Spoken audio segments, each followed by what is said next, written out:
Well, bet you didn't think this was a video I'd make. But, guess that happened. Well, I'm sorry I didn't get this out, but here's my perspective on the Support the Troop 600 race. It was a chaotic, mentally and physically testing race. You're out there for 600 miles, and then the events with T-Wing and Motorsports. I mean, the one got ran into the wall by the 22. Apparently. Not apparently, that's exactly what did happen. And he felt the need to get him back. And that's how I got lucky, even with being collected in the wreck, to get the car going and then battle with Blue. And, like, we were battling hard, and either of us wanted to give in. We wanted this win bad. He wanted to show that he could get in the core. He deserves to anyway. I wanted to prove that Black Lives Matter and all of them made a mistake. What happened was that coming to the white flag, Blue Jimmy hit the wall off 4, so I saw that he tried to go into 4, and I tried to get in. Now, when you play NASCAR Heat 3, you know if you're in the grass at all, your car is gone, for the most part. So, he tried to come block me, and I was already there, and I was in the grass. I had nowhere to go, so I was sliding out, and I went like this, and just straight hit him, and I didn't mean to. So, the win that was supposed to be my biggest win in my sim racing career ended up having me being called so many names: douchebag, I'm a cunt, I'm this, I'm that, I'm this, I'm that. And I realized one thing: even if the guy that you have an incident with is one of your good friends, they're always going to hate you. I have guys from Core, like Iceberg and all them, who hate my guts. And the feeling's mutual. Yes, they make great content, but I feel like they know racing, they know the game, they shouldn't say the things they say about me because of a last lap incident where, quite frankly, I was forced into the grass and I couldn't do anything about it. The only people that should be talking about this race is me and Blue Jimmy and the fans that should watching it. And I'm glad that the fans are watching it, but when they don't come and see my channel and see my perspective of it, that I have to be subjected to negative Twitter messages, negative YouTube comments. I mean, and I just don't get it. It was a heck of a finish, and me and Blue Jimmy, we even congratulated. I even gave him the props he deserves. I don't get it. I don't get it, man. No matter how many races I win, no matter what I do, I'm always going to be the black sheep. So, I'm going to be the black sheep. Let's go to the farm, and let's feed it some water and some food, and let's keep it going. I will be in the Turbo Boost 500, and big, massive shout out to Myatt Snyder, massive shout out to Smoke Carbon, Larson fan, all the guys in the boot, and all the competitors that took part in the race. Like, it's just crazy. It's supposed to be my biggest win, and the people that were teammates of mine in Core, or whatever it was, can't even have anything nice to say. They don't look at racing, they look at favoritism. Like, I don't get it. As far as the actual racing that happened this weekend, Monaco was boring as usual. I mean, good lord. Yes, Leclerc, unfortunately, we got screwed. Because Ferrari doesn't know what to do with their drivers, so they put Leclerc in 15th, and then he kamikaze the wall. Then tore the freaking right rear tire and the floor off the car, so there goes that.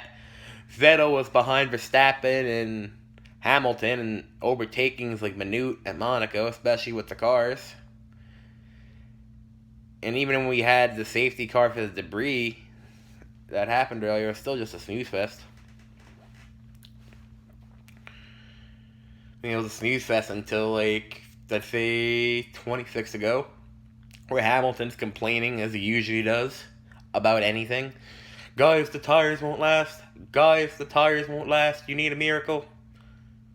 If Daniel Ricciardo could win with his engine literally going to smithereens, you can win. You can win on those tires, Lewis, and he did. Obviously, we know about the tragedy of Niki Lauda. It didn't kill me that Mercedes won like it normally does, because honestly they deserved it. Indy 500, Alexander Rossi needs to quit crying. Honestly.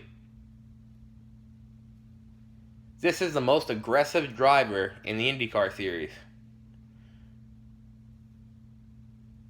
Mid-Ohio should explain this to you completely. This is the most aggressive driver in the series that races full-time. And the Serbia deal where he got held up, I understand his anger.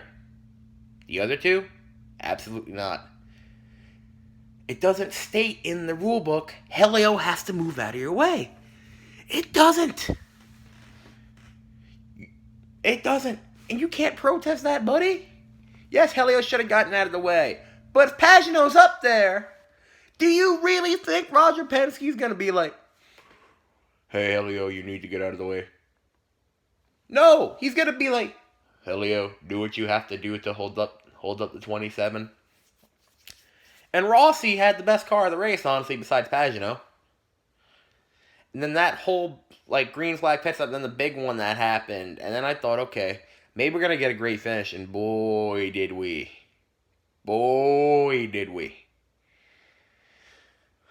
I mean, we got passes back and forth between Rossi and Pagano. And you got Sato just sitting in there licking his chops in case they wrecked.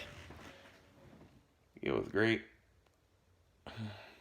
Even got Connor Daly getting his career best finish.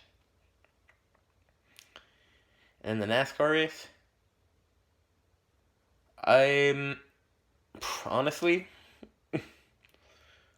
I would grab my headphones for this, but they'd probably blow out, just like half the tires did in the race.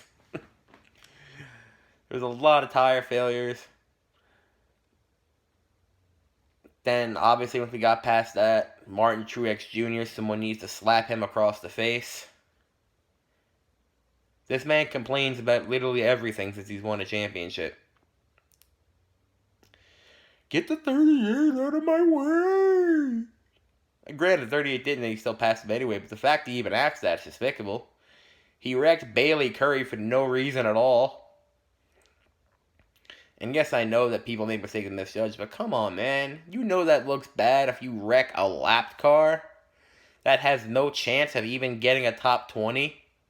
Like, come on now. Like, Truex, I like him. He's a good driver. I like the way that he races on track in terms of his I don't want to wreck anybody style. I don't want to ruffle any feathers style. But dude, this is what you should do every fucking time you open your lips to the media.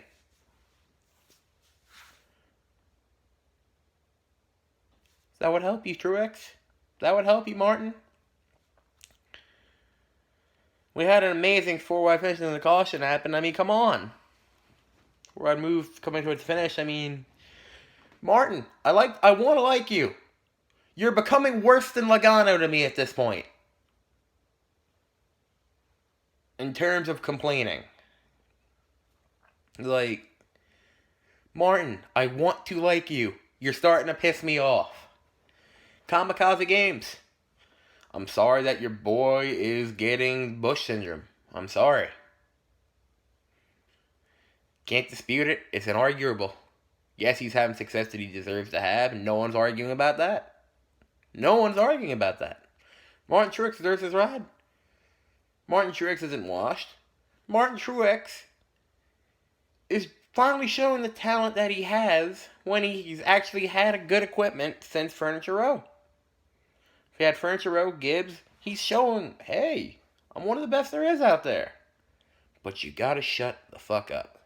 Speaking of shutting the fuck up, I'm going to... Oh, wait, I forgot about the Xfinity race. My bad. Xfinity race. best race of the weekend.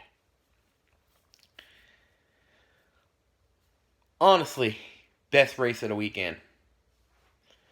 You had endurance, you had people battling the heat, you had cars that were running great. Ryan Sieg finished in the top 10 again. Christopher Bell had a really bad blowout before he got caught on fire when he was leading the Brandon Jones JGR. Another car from JGR crashes again, almost instantly with the same issue, right front. Not too keen on the winner of this race, Tyler Reddick. Honestly, do I think he's a good driver? Yes.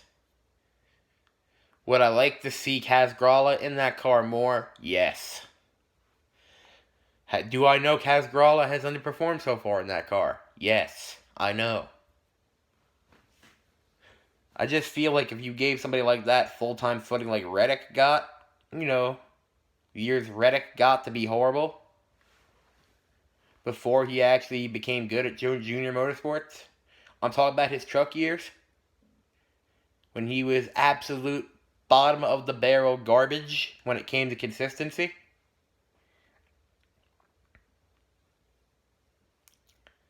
But I have to admit, he deserved this championship. As much as I hate to say it, he deserved it. He's doing more at RCR than Hemrick ever did. Maybe it's because Hemrick's only got his ride because he's the same freaking town as Dale Sr.? I'm not saying Hemrick's bad. I'm just not saying he's good. I hope Tyler Reddick gets a full-time Cup ride. I hope Kaz Grala gets the Xfinity ride. And I hope Jesse Little doesn't get screwed. This is the weekend review of my race, and then the races that actually happened on television. Subscribe to the channel if you want to. If not, I completely understand as well. But if you like this content, we'll keep it on going. Have a good night.